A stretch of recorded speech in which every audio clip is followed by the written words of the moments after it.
أشرقت نفسي بنور من فؤادي. Bismillahirrahmanirrahim. Assalamualaikum warahmatullahi wabarakatuh. Saya Arianda Dwiwanto. Saya seorang pengusaha pupuk organik di Malang.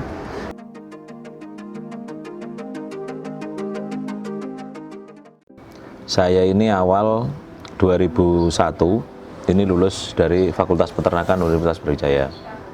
Nah, dari situ 2001 saya mulai jadi karyawan. Waktu itu posisi marketing obat ternak.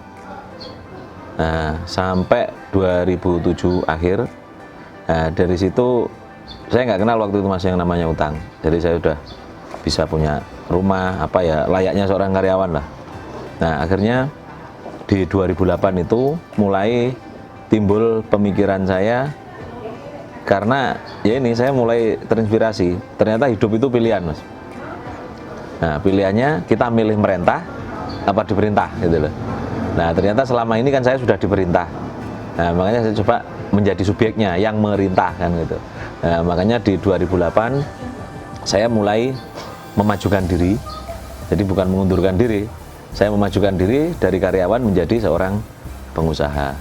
Nah, jadi seorang pengusaha di sini saya waktu itu mencari sesuatu yang belum banyak dipikirkan orang lain. Nah, salah satunya karena saya dulu basicnya di peternakan dan saya jadi marketing obat ternak. Nah, semuanya ini orang-orang semuanya fokus gimana meningkatkan produktivitas ternak, gimana produksinya meningkat, tapi lupa sesuatu hal. Dengan meningkatnya populasi, dengan meningkatnya produksi, limbahnya seiring sejalan ikut meningkat. Nah, akhirnya saya putuskan biarlah mereka yang berbondong-bondong ngejar di budidaya, saya tak jadi cleaning service-nya. Nah, saya di situ mulai mengumpulkan barang-barang yang orang melihatnya jijik.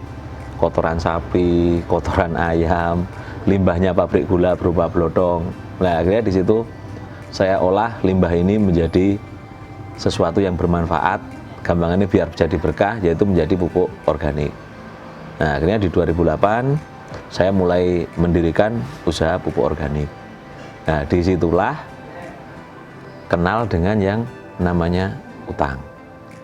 Nah, mulai mendirikan awal kenal dengan namanya utang. Nah, akhirnya waktu berjalan ternyata utang ini membuat kecanduan, Mas. Membuat kecanduan. Jadi gimana sih namanya orang kecanduan? Ini yang awalnya tidak pernah pakai, seperti rokok lah. Banyak kan orang kan lahir nggak ada yang merokok. Nah, tiba-tiba nyoba ngerokok, akhirnya beli sendiri. Nah, begitu juga dengan utang. Awalnya saya nyoba yang kecil, akhirnya begitu kecanduan, yang berikutnya apa? Jumlahnya selalu bertambah. Nah, ini terus, Mas, terus meningkat sampai akhirnya ya ini sudah melebihi dari umur tanggal. Dalam satu bulan tanggal paling ada 30 atau 31 hari. Nah, utang saya waktu itu karena terinspirasi tahun kemerdekaan Indonesia, ini menjadi 45 titik, Mas. Yaitu bukti daripada kecanduan seperti itu. Jadi 45 titik. Nah, sebenarnya ini bukan pamer, Mas ya. Kalau ngomong angka sebenarnya utang saya sih nggak banyak. Hanya 1,5 juta. Kan ya enggak terlalu banyak tuh. Kan banyak orang utangnya sampai miliaran, kalau saya hanya 1,5 juta. Tapi kebetulan utang saya itu bukan rupiah, jadi 1,5 juta US. Nah, akhirnya di situ mulai kecanduan, jumlahnya bertambah. Nah, yang terjadi berikutnya, beban hidup ini semakin berat, Mas.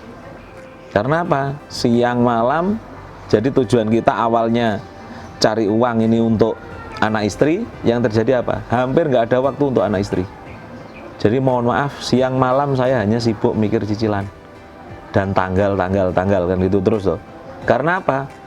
Tiap hari jatuh tempo, Mas. Ya kalau jatuh cinta enak, kalau jatuh tempo gimana rasanya? Gitu loh. Karena dengan berutang, yang dulu pikiran saya itu utang ini sebagai leverage atau sebagai alat bantu, ternyata malah utang ini membunuhku. Gitu loh. Jadi utang ini membunuhku. Jadi memang di Islam pun utangnya nggak dilarang. Tapi yang terjadi, utang pada saat itu kalau kita melihat contoh kita sebagai umat muslim panutannya Rasulullah, utang ini yang dilakukan Rasulullah kan utang kondisi darurat. Jadi Rasulullah pernah berutang pada Yahudi dengan menggadaikan baju besinya untuk membeli kebutuhan bahan pokok. Nah berarti kan kalau nggak bisa makan kan darurat, Mas. Nah kalau sekarang ini orang-orang ini utang bukan darurat, tapi mendaruratkan diri. Sudah ada motor satu, bingung utang lagi motor berikutnya. Udah ada mobil, bingung utang mobil. Mobil lolos, utang rumah. Yaitu yang namanya udah kecanduan nggak bisa lepas. Sampai kapan? Sampai dia benar-benar sadar kalau dia kecanduan, atau maut yang lebih dulu menjemput mereka. Nah dari situ memang akhirnya begitu saya kecanduan dan tidak bisa lepas. Nah sampai akhirnya ya memang ini, Mas, bisnis saya tumbuh, nampaknya tumbuh, tapi utangnya juga ikut tumbuh. Nah perkembangan usaha naiknya nggak sebanding dengan perkembangan utang. Nah sudah, kalau yang namanya orang tiap hari jatuh tempo, yang terjadi apa? Gampang nyolot. Ya kayaknya ketemu orang senggol bacok ya. Karena ya gimana pusingnya orang tiap hari mikir cicilan gitu loh. Nah dari situ akhirnya saya terus mencari apa sih akhirnya yang saya cari dalam hidup ini gitu loh. Yang saya cari dalam hidup ini. Nah akhirnya saya mulai nyoba memahami. Nah ternyata begitu saya lihat di salah satu ayat di Al-Quran, jadi tidak ada satu makhluk pun yang bernyawa di dunia ini yang rezekinya itu nggak dijamin sama Allah, Mas. Nah kenapa? Akhirnya saya lihat loh, wong burung aja yang berangkat pagi, pulang sore dia kenyang. Cicak yang dia nggak bisa terbang, makanannya apa? Nyamuk. Nyamuk bisa terbang. Loh, siapa yang ngirim nyamuk kepada cicak? Nah, cicak, burung, nyamuk, ini aja nggak punya akal. Nah, sementara kita manusia sama Allah kan dianugerahi akal. Kenapa kita sampai akhirnya untuk hidup aja kok harus ngutang gitu loh? Padahal hakikatnya rezeki ini sudah dijamin sama Allah gitu loh. Nah, tapi kenapa akhirnya kita kok dari situ kok malah hidup ini mengembangkan dengan utang? Nah, terus yang kedua, dari situ yang mulai saya pahami, ternyata kehidupan kita itu kalau saya lihat kehidupan manusia ini dibagi tiga. Jadi masa lalu, masa kini, masa yang akan datang. Dan kita sekarang ini hidupnya di masa kini. Nah, masa kini ini terjadi salah satunya akibat perbuatan kita di masa lalu. Jadi kalau di masa kini kita punya angsuran, berarti masa lalu kita pernah utang. Ya udah, ini nggak usah disesali. Yang penting gimana kita di masa kini menyiapkan masa depan. Sekelam apapun masa lalu kita, masa depan kita masih suci. Nah, masa depan kita sebagai umat muslim ini adalah di akhirat.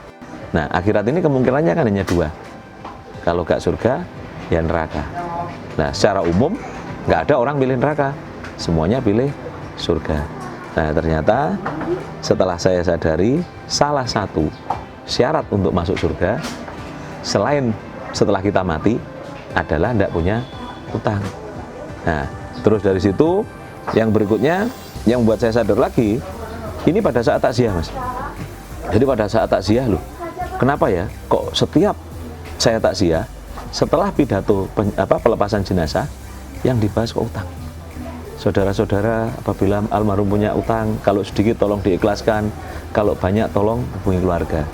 Akhirnya saya mulai mikir loh, dunia ini kan bukan tempat tinggal saya, tapi tempat meninggal. Nah, sedangkan meninggalnya seseorang ini bukan berdasarkan urutan umur. Kalau urutan umur kan enak, begitu udah umur 60, wah siap-siap saja utang kan gitu.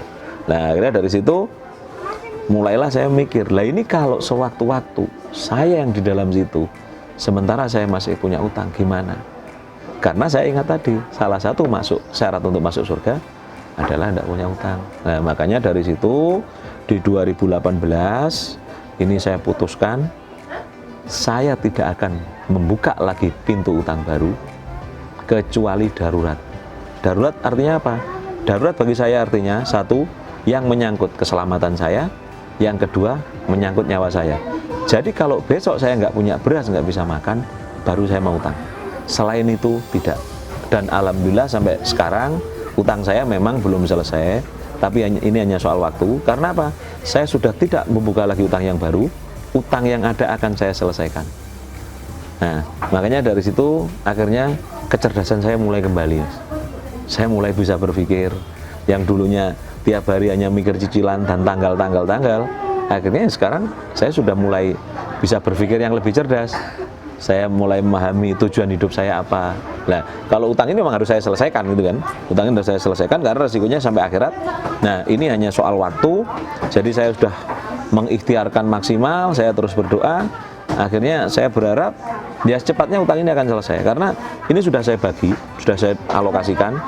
Jadi melihat tadi perjalanan hidup yang dibagi 3 tadi, ya sekarang dari income ya saya alokasikan untuk 3 itu. Jadi yang pertama jelas untuk masa depan, jadi untuk ngedor pintu langit, untuk mencapai masa depan. Penghasilan yang kedua untuk bayar masa lalu karena saya masih punya utang. Dan yang ketiga untuk hidup pokok. Jadi untuk menyelesaikan utang, paling tidak 3 hal ini yang harus kita patuhi. Jadi uang begitu kita terima, ini kita bagi di awal. Untuk masa lalu, bayar masa lalu, untuk persiapan masa depan, dan untuk hidup masa kini. Nah, insya Allah dengan seperti itu, kalau kita benar-benar komit, utang nanti akan selesai dengan sendirinya. Jadi tugas kita, ranah kita hanya duit, kita hanya bisa berdoa dan ikhtiar. Setelah itu tawakalkan hasilnya pada Allah. Insya Allah ya kalau sudah seperti itu kita hidup tenang mas. Jadi saya sendiri akhirnya sekarang selain saya bisnis pupuk sama angkutan, alhamdulillah setelah saya tobat ini nambah bisnis baru, yaitu ternak teri tadi mas. Jadi saya sekarang bisa ngantar anak, bisa ngantar istri. Kalau dulu boro-boro seperti itu mas, anak datang kita pulang kerja, anak pengen deket orang tuanya karena kita setiap hari sibuk dengan jatuh tempo ya marah-marah melulu gitu loh. Nah kalau sekarang ya alhamdulillah jadi lebih banyak waktu untuk keluarga. Saya juga bisa fokus ngurusi bisnis, kemudian juga bisa mempersiapkan untuk masa depan. Jadi sekarang ini ya bukan saya yang hebat, kebetulan setelah saya benar-benar berusaha meninggalkan ini, jadi keajaiban-keajaiban yang Allah berikan itu banyak sekali. Jadi istilahnya barang siapa yang berani menolong agama Allah, jadi saya hanya bisa berpesan karena kebetulan saya ini benar-benar ngalami, bukan sinetron. Jadi gimana saya waktu itu bukan jatuh bangun ya, banyak jatuhnya mas, dengan berutang ini yang hanya nampak aja, nampaknya kaya, tapi akhirnya ya nggak seindah yang terjadi gitu loh. Jadi memang bisnisnya kelihatannya meningkat, tapi utangnya juga terus meningkat. Nah makanya dari situ akhirnya sekarang ini ya alhamdulillah, jadi lebih saya bisa mikir, kerjaan saya bisa kembali, jadi lebih banyak waktu untuk keluarga, dan saya juga bisa berbagi kisah dengan yang lain. Nah semoga apa yang benar-benar saya alami ini bisa menginspirasi yang lain, yang akhirnya ya gimana kita bisa hidup kok tanpa utang itu gitu loh. Karena rezeki kita sejatinya sudah dijamin sama Allah, cuman karena kita neko-neko, kita ngejar gaya. Jadi orang berutang ini kan sebenarnya hanya klasik tuh masalah alasannya orang berutang itu. Orang berutang ini kalau mungkin bahasa Malangannya kita nggak bisa membedakan need and want mas. Awalnya dari situ. Jadi need ini adalah kebutuhan, want adalah keinginan. Nah jadi kalau kebutuhan insya Allah sudah dijamin sama Allah.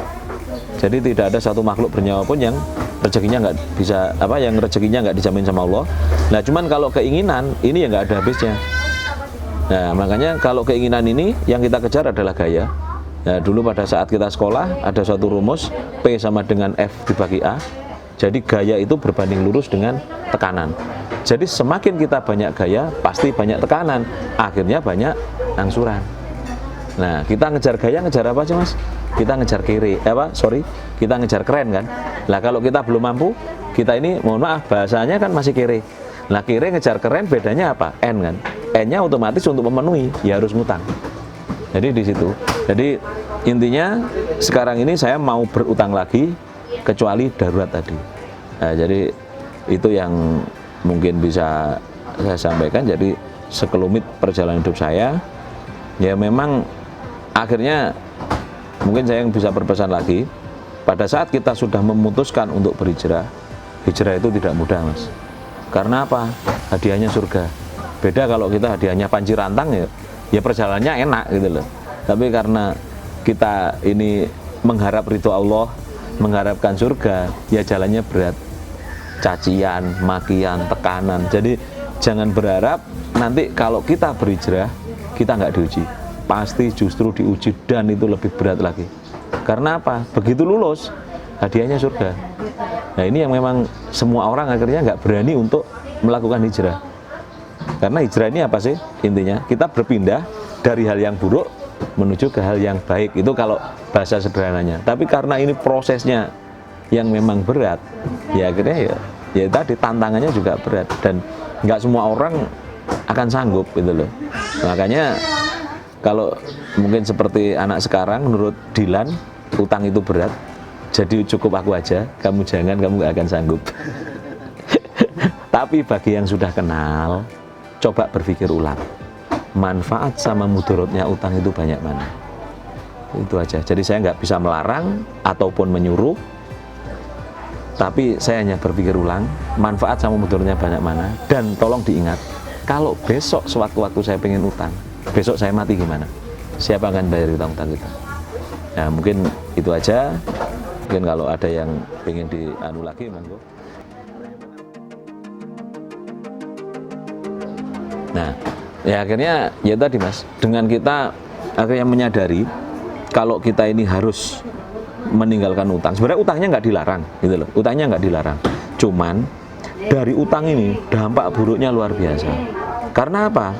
Dengan berutang yang saya alami Mas, kesalahan pertama, saya itu sudah berani membayar kepastian dengan ketidakpastian. Artinya apa? Jatuh temponya pasti, nominal tagihannya pasti, sementara uang yang diharapkan untuk membayar di tanggal itu semuanya serba nggak pasti. Dan yang berikutnya, kita dengan utang ini, kita mengembangkan bisnis dengan utang, ini adalah mengembangkan bisnis di luar batas kemampuan kita. Padahal awal kita mulai usaha, siapa sih yang punya utang? Nggak ada. Dan bisa kan? Tapi kenapa? Bisnisnya naik, gajinya naik, jabatannya naik, kok utangnya ikut naik? Ya karena tadi, orang berutang, kita nggak bisa membedakan need and want, mana kebutuhan, mana keinginan. Yang kedua, terlalu berani spekulasi Mas. Alah, angsuran 700, gaji 3 juta kok, bisa bis. Nah, seperti itu. Nah, makanya dari situ, terus dampak yang berikutnya, kita dengan berutang, kita itu gagal fokus. Jadi tujuan pertama kita usaha, ini tujuan usaha kan. Nah begitu kita ada beban utang, nah akhirnya kita lihat bareng nggak fokus tuh. Nah makanya begitu ini ada utang, kalau nggak diselesaikan, tujuan usaha yang awal ini akan terbengkalai, gitu loh.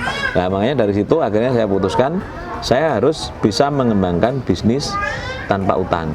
Maksudnya utang di sini, utang yang utang duit Mas. Jadi utang itu kan kalau di dalam agama kan ada dua, ada qad, ada din.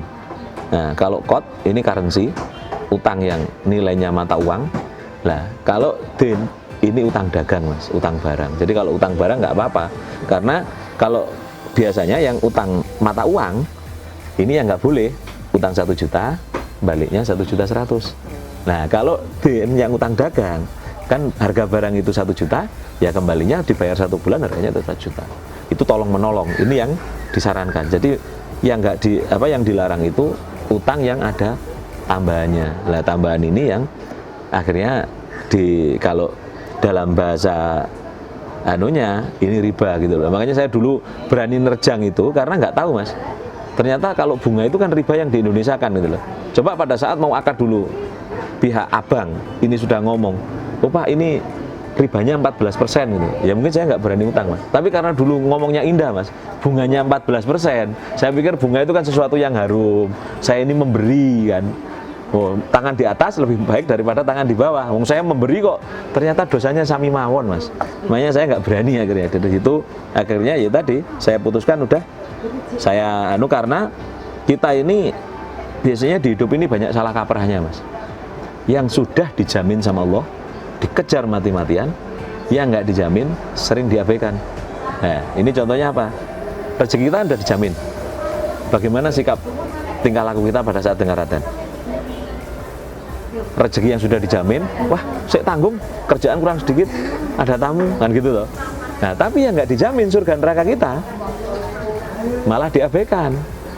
Nanti dulu loh, padahal rezekinya sudah dijamin. Makanya ya kalau bukan saya kalau pada saat saya dulu ke Tanah Suci, begitu adzan ya toko-tokoan ditinggal semua. Udah. Jadi sholat yang diutamakan. Karena apa? Surga neraka kita nggak ada jaminannya. Nah, jadi saya hanya bisa berpesan, bagi yang belum kenal dengan namanya utang, nggak usah ikut-ikut lah. Utang itu berat. Cukup aku aja, kamu jangan. Tapi bagi yang sudah kenal dengan namanya utang, coba berpikir ulang. Manfaat sama mudorotnya banyak mana. Jadi saya nggak bisa melarang ataupun menyuruh. Cuman kebetulan saya hanya bisa berbagi share pengalaman saya yang benar saya alami, bukan sinetron. Nah, makanya sekali lagi, hidup tanpa utang itu nggak enak, tapi enak banget. Begini itu aja, saya akhiri. Assalamualaikum warahmatullahi wabarakatuh.